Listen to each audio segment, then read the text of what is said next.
What is your best I told you so moment? Story 1. I went to my first baseball practice of the season at 10 years old. I played catcher most of the time, so my father told me, if they don't have catcher gear, then do not play catcher. You get a foul ball in the face. Sure enough, they had no catcher's gear yet. The coach told me to go play catcher, and I refused. He got mad and yelled at me to get in there. I refused based on no gear, so the coach, visibly angry, goes in and plays catcher. The very first pitch comes off the top of the bat and drills him in the eye. He was very hurt. He looked at me and said, "Don't even say it." Story 2. A friend of mine was filling up his gas tank one night and left the pump running to go into the store for a drink. He got back to the car and put it in gear. So I reminded him that the hose was still in the tank, to which he replied, "Yeah, right," and drove off. Next, we hear the sound of rubber stretching followed by a snap, as the hose was ripped off the pump. Then the gas station attendant walks out of the store wondering what just happened, and begins to berate my friend for doing that. At this point, I'm crying. I'm laughing so hard at my friend getting chewed out by this old man this late at night. Finally, the guy stops yelling at him and asks my friend to pay for a replacement hose, which he does, and we drive off with me laughing at him for a solid 15 minutes. Story 3. When I was in 6th grade, I hit my hand off the stairs while climbing up them. I started crying my eyes out, saying I couldn't move my pinky and ring finger. But my mom and my best friend kept telling me to stop crying. I was acting like I broke my fingers and I was being a little baby. This continued for the rest of the night until my friend left, and I went to bed. The next day I woke up with both fingers swollen, and my mom was utterly shocked and took me to the hospital. After getting x-rayed, they said I shattered both fingers and needed surgery on my pinky. I just looked over at my mom, who just looked incredibly beside herself, and whispered, "I told you so." And to this day I have never let either my best friend or my mother live it down. Story 4. I have so many, but this is the first one that comes to mind.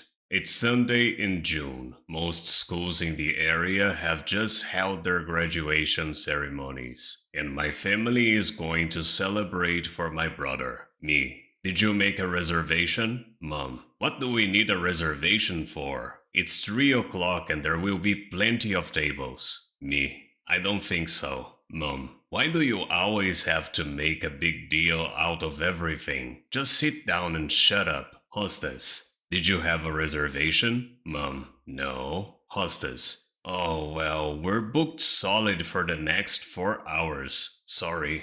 I didn't actually say it. I just made that smarmy face my mother hates so much. Story 5. Back when I was working at Wildland Fire, I had this supervisor who was an absolute a-hole. Let's call her Anne. For some reason, she instantly disliked me and was constantly trying to get me in trouble or ignoring me. We get called to a national monument to help with a prescribed burn. One morning we wake up and start the walk around / check of the engine. While I was up front checking the lights, I noticed a sinkhole / mud hole had opened up directly in front of one of our engine's wheels. When we get ready to leave camp to start the day's work, I remind her of the hole and tell Anne to go left, right, back, anywhere but forwards. She tells me that she knows how to drive and proceeds to hit the gas. She drives straight into the mud hole, and we sink until the weight of the entire front of the engine is resting on the gas tank. The boss for the fire comes over asking what just happened. Anne turns around and says that I was doing the check of the front and hadn't said anything about it. Fortunately for me, the other 3 people in the cab heard it as well and backed me up. Story 6. My parents were trying to move a couch out of a room. Of course, this couch was much larger than the door, so they had no idea how it got there in the first place. They had no idea how to get it out. I suggest taking the top part off of it. They said that was silly and to go downstairs to keep my younger brother occupied. 2 hours later, my dad asked me to go get a screwdriver. Why? He found screws holding the top part to the rest of the couch. I got him the screwdriver and handed it to him with the most smug grin a 10-year-old has ever given his father. Story 7. Almost a decade ago, I was with some friends at a restaurant where another friend of mine was a waiter. He came over and told us that Meryl Streep had a reservation and was going to show up soon. We were going to leave at the time but opted to stick around to see her. All of us big fans. But the time came and went, and she never showed. At some point in the night, we ended up going outside to smoke. And the guy in a cast and on crutches was obviously heading to the restaurant, but it only had stairs. I, possibly a bit silly after a few glasses of wine, I will admit, said that we should help him out. And my friends all laughed at me. Regardless, I helped him up the stairs. And then we went inside and had a few more drinks. As we were finally leaving, yes, one of those nights, the same guy was leaving and my friends laughed and asked if I was going to help him out again. Regardless of their snickering, I did intend to do so. And as I approached him, it happened. Meryl Streep was right behind him, and he returned to her and said, "This is the guy I mentioned earlier." She came over to me and said, "Thank you so much for helping my brother. There needs to be more people like you in this world," and gave me a big hug and a peck on the cheek. My friends were all just standing and staring with their mouths wide open in shock. TLDR, a random act of kindness, got props from a Hollywood icon. Story 8. I got hit in the face with a softball when I was 8. I told my mother that it really hurt and that I thought it was broken. But since I wasn't crying enough, she thought that it must be okay and ice would be sufficient. 8 years later, I was at the doctor's office with my mother. New doctor. And he asked when I had broken my nose. My mother was horrified. Story 9. In college in the mountains, we were all drinking. The police came and the freshmen, underagers, started to run the wrong way. I tried to tell one of them, "You can't go that way." To which he replied, "F you, man."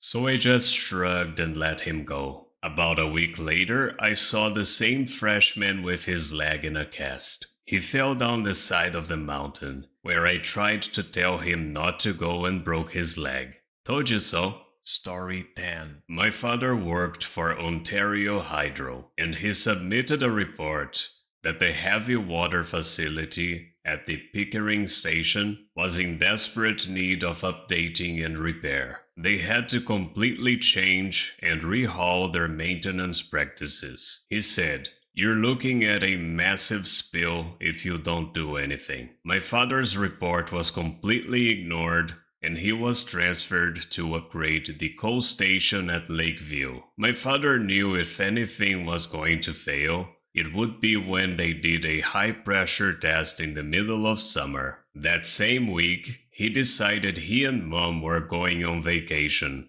in the Cape Breton Highlands in Nova Scotia, so he is way out there where no one can reach him. On August 2nd, 1992, 3,000 liters of heavy water spilled into Lake Ontario. That evening on the news, I was watching the president of Ontario Hydro give a very confident speech. Everything was fine and people had no need for concern. As soon as that press conference was over, the man who I was watching on the TV called me on the phone and he sounded like someone who was desperate. He said he desperately needed to get a hold of my father and needed to know where he was right away. I said, "Dude, he's way up in the mountains of the Maritimes. Only God knows where he is, and he's not due to come back for weeks. So the president asked me, did my dad take his cell phone with him? For the first time, I noticed there's a huge black portable phone sitting on the counter in the kitchen. So I said, nope.